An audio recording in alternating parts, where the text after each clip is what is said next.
My dear, آج ہم حضرت ابراہیم علیہ السلام کے متعلق تھوڑی سی بات کریں گے۔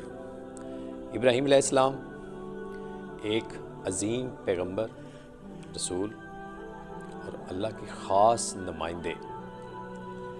چونکہ آپ جوانی کے عالم میں آپ کا ایمان، تقوی اتنا عظیم تھا کہ دیکھیں کچھ روایات ملتی ہیں 16 سال یا 24-25 سال 26 سال ایج تھی۔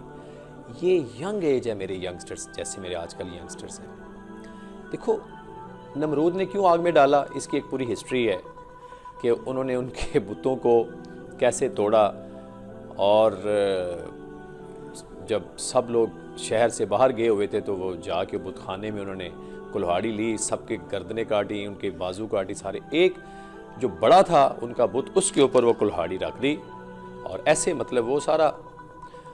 تو جب پتہ چلا کہ یہ تو اسی جوان کا کام ہے جو ہمارے خداؤں کو برا کہتا تھا، بہرحال بلایا، انہوں نے کہا پوچھو اس بڑے سے۔ کہتا بڑا تو نہیں بول سکتا۔ کہتا اگر جو خدا آپ کا بول نہیں سکتا وہ آپ کی مدد کیسے کر سکتا ہے؟ بہرحال وہ معاملہ چلا۔ آگ کیسی تھی یقین کیجئے گا، جو تاریخ میں ملتا ہے کہ بہت سارے دن لگے اس آگ کو بھڑکانے میں۔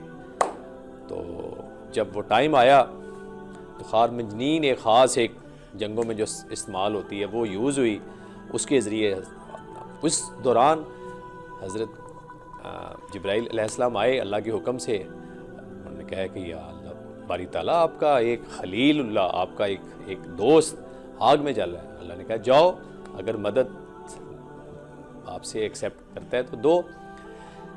جب جناب جبرائیل آئے انہوں نے کہا نہیں، میں جس کی آگ میں جل رہا ہوں محبت کی آگ میں، وہ اسی سے مدد مانگنی ہے، مجھے کسی کی مدد کی ضرورت نہیں۔ بہرحال وہ پھر اللہ تعالیٰ نے آگ کو ٹھنڈا کر دیا اینڈ سو آن۔ یہ واقعہ۔ اگلا جو ایک واقعہ جو بڑا امپورٹنٹ شیئر کرنے جا رہا ہوں،